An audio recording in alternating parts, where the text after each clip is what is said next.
Hola, buenas tardes. Soy Acacia Fernández, médico residente de tercer año de diagnóstico por imagen del Centro Rossi de la ciudad de Buenos Aires. Soy de Ecuador y vengo a presentar un caso sobre músculo esquelético. Resumen clínico de los datos aportados por el paciente: es un masculino de 56 años, hiperparatiroidismo con extirpación de las glándulas paratiroides en el 2016 como parte de su tratamiento, insuficiencia renal crónica, diagnóstico a la edad de 13 años, trasplante renal fallido y actualmente se encuentra en hemodiálisis. Se le solicita una radiografía de frente y perfil en donde se observan múltiples densidades que adoptan aspecto pseudonodular en íntima relación con la pared costal de ambos hemitórax, ligeramente heterogénea, de diversos tamaños, de bordes delimitados, definidos, presentando desde el punto de vista radiológico como manifestaciones extrapulmonares. Se observan así también en el rasquis dorsolumbar, en los cuerpos vertebrales con áreas radioopacas subcondrales, alternadas con áreas radiolúcidas centrales, dando un aspecto del signo radiológico de la camisa de rugby. Se le solicita también una tomografía en los cortes axiales con una ventana ósea.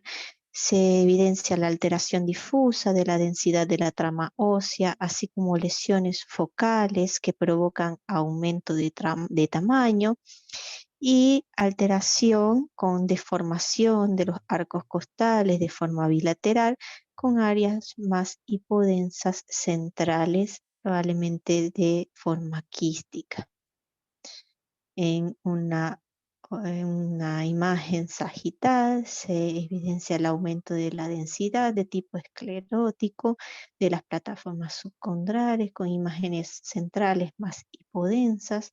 En una ventana pulmonar se puede observar una teletaxia redonda y en la ventana de mediastino se visualizan calcificaciones centrales, así también la atrofia renal bilateral y calcificaciones vasculares. En una reconstrucción 3D se puede observar el aumento de tamaño y la deformación de los arcos costales de forma bilateral. Se le solicita también una tomografía de macizo craneofacial, en donde observamos engrosamiento y alteración de la densidad de la trama ósea, tanto de la calota craneana, de la mandíbula, del macizo craneofacial en general y de la columna cervical. Esto es de aspecto displásico y afecta a los huesos de los maxilares a predominio derecho, con lesión expansiva que compromete el seno homolateral y con una protusión hacia la luz, afectando la pared medial y anterior de dicho seno. Tomando en consideración los aspectos radiológicos de estas imágenes y sumando el antecedente clínico del paciente, podemos llegar a la conclusión de que se trata de una osteodistrofia renal. Este es un conjunto de lesiones histológicas óseas que resultan de las alteraciones del metabolismo mineral de la enfermedad renal crónica. Esto según la clasificación de TMB de las guías CADIGO de la insuficiencia renal crónica, en donde la T va a significar la reabsorción ósea, la M la mineralización y la B la masa ósea o el volumen óseo. Se lo ha dividido en tres grandes grupos de patología. En base a estas manifestaciones tenemos la osteitis fibrosa, en donde va a haber un aumento de la masa ósea y un aumento también de la reabsorción. Esta es la forma más clásica de la osteodistrofia renal, caracterizada por manifestaciones propias del hiperparatiroidismo secundario. La osteomalacia, contrario a esto, va a tener una disminución de la reabsorción ósea y una mineralización anormal. Este se da principalmente por intoxicación por aluminio y otros metales asociados a los tratamientos de estos pacientes con insuficiencia renal crónica terminal.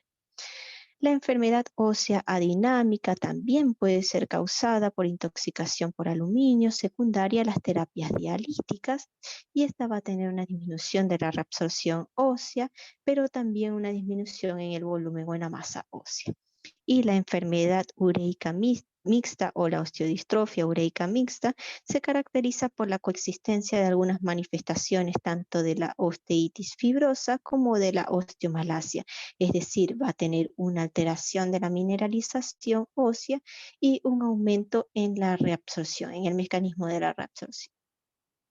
Este término se acuña en 1943 para englobar la forma sindrómica del conjunto de las lesiones óseas que aparecen en esta enfermedad.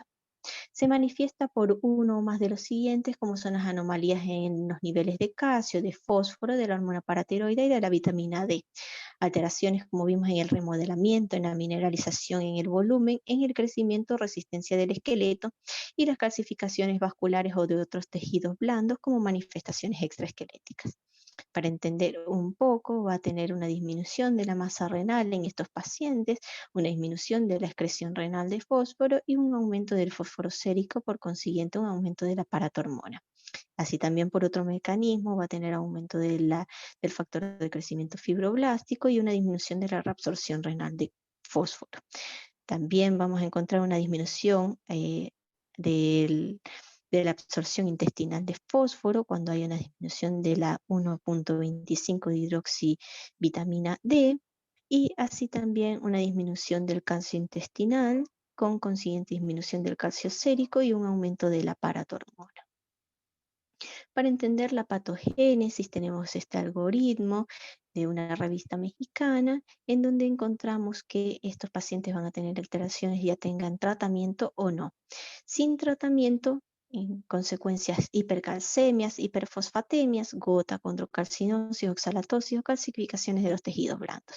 La hipovitaminosis D, muy frecuente en estos pacientes, o la disminución del metabolismo del mismo, consecuencia de la osteomalacia, y el hiperparatiroidismo, muy conocido en la enfermedad, como consecuencia osteoclastomas, osteoesclerosis, reabsorción ósea, periostitis, osteopenias y fracturas patológicas. En cuanto a estos pacientes con tratamiento, es muy común el uso de esteroides en pacientes principalmente con reemplazo renal o con trasplante renal y el uso de estos esteroides para la inmunosupresión, consecuencias la osteomelitis, la artritis sépticas, las necrosis avasculares o las osteopenias y fracturas patológicas, la acidosis crónica como parte del tratamiento, rupturas tendinosas y la hemodiálisis en los pacientes terminales, la toxicidad por aluminio que si bien se ha intentado frenar, no se la ha disminuido del todo, y la amiloidosis o la espondiloartropatías destructivas. Como los grandes tres grupos, vamos a irlos desglosando. Tenemos las manifestaciones del remodelamiento óseo normal. Esta es la manifestación del hiperparatiroidismo secundario más frecuente y más precozmente que la vamos a visualizar. La resorción ósea se da a diferentes niveles, como tenemos la subperióstica, que es más frecuente a nivel del aspecto radial, de la falange medial, de los dedos medios e índice. También tenemos la resorción subcondral, que es a nivel de los huesos subcondrales, de las articulaciones esternoclaviculares, acromioclaviculares y sacroiliacas. En el extremo distal de las clavículas, si bien no es específico la de la osteodistrofia renal, pero si la encontramos más los antecedentes clínicos del paciente, nos va a dar un gran pantallazo de esta enfermedad. Las resorciones intracorticales se manifiestan por la aparición de estrías longitudinales en el espesor de la cortical, denominadas las tunelizaciones, que están en relación con la cortical principalmente del segundo metacarpiano. La resorción del hueso trabecular principalmente se lo encuentra en los huesos del cráneo con el patrón característico de sal y pimienta, pero también lo podemos encontrar en las falanges o en otros tipos de localizaciones. Y la resorción subligamentosa o subtendinosa en los trocánteres femorales, en las tuberosidades, en la superficie plantar del calcáneo, entre otros. Estas son imágenes todas de la literatura. Los tumores pardos dentro de este gran grupo constituyen una forma localizada de la osteitis fibrosa, va a estar dado principalmente por el efecto directo de la paratormona con un desbalance de los osteoblastos y osteoclastos. Esto conlleva a una resorción ósea por sobre la formación del tejido nuevo. Este es un paciente de nuestro centro con antecedente de un cáncer de próstata, en donde podemos observar esta lesión expansiva que, que daña o que interrumpe la cortical de los dos lados con una densidad media, moderada. Este paciente lo solicitaron para caracterizar esta imagen en la cual podemos ver que tiene una hipercaptación de la FDG. Los tumores pardos histológicamente están formados por microhemorragias, presencia de macrófagos y células nucleadas. El depósito también de hemosiderina que le da este color pardo característico. Se ha sugerido que la hipercaptación de la FDG se da por la presencia de macrófagos y las células gigantes. Esto hay que sumarlo a los antecedentes clínicos del paciente para poder llegar a un diagnóstico porque nos puede confundir.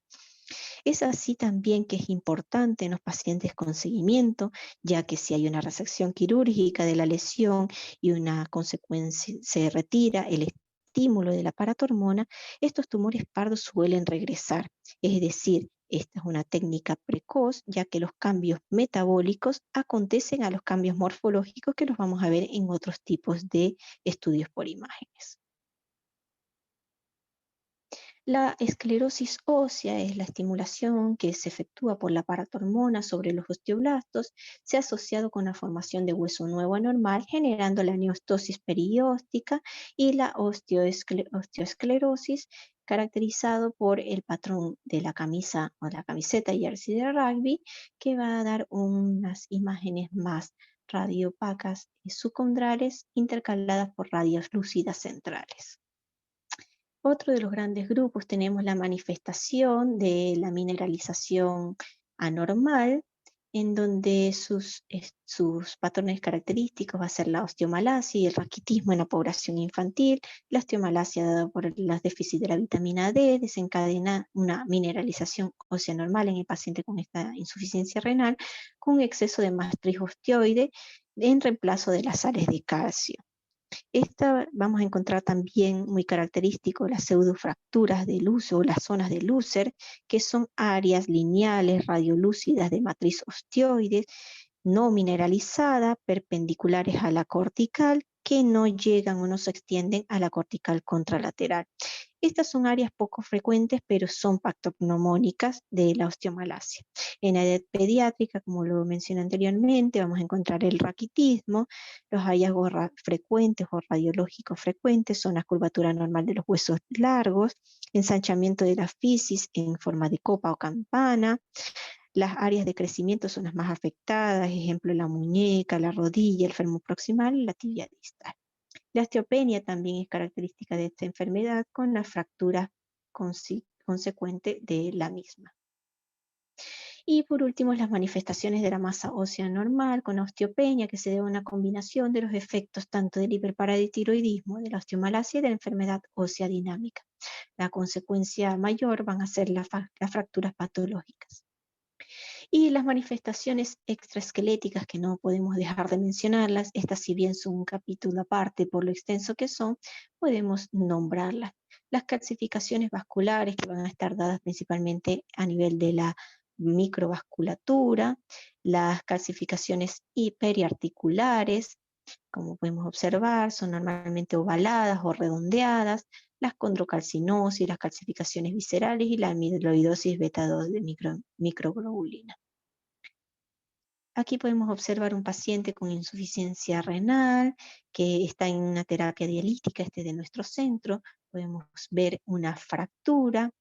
Este paciente también en la resonancia se ven áreas de diferentes intensidades, probablemente en relación con contenido hemático en diferentes estadios. Las calcificaciones que se pueden observar en la tomografía. Estos pacientes hacen normalmente ruptura del manguito rotador, por consecuencia las luxaciones y las fracturas como en nuestro paciente. Este puede ser un hombro, si bien de Milwaukee, también puede estar relacionado con la osteodistrofia renal. Las calcificaciones, las calcinosis pseudotumorales, como estas imágenes de la literatura, y la amiloidosis, que esto aumenta con la duración de la terapia dialítica, la edad de los pacientes. El 35% de los pacientes con diálisis a los 10 años la va a presentar y a los 20 años el 70%.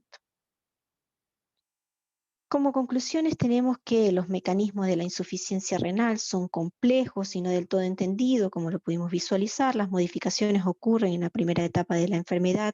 Hay mayor necesidad de optimizar los estándares de biomarcadores, la identificación de imágenes diagnósticas típicas, un diagnóstico temprano va a optimizar el pronóstico y tratamiento.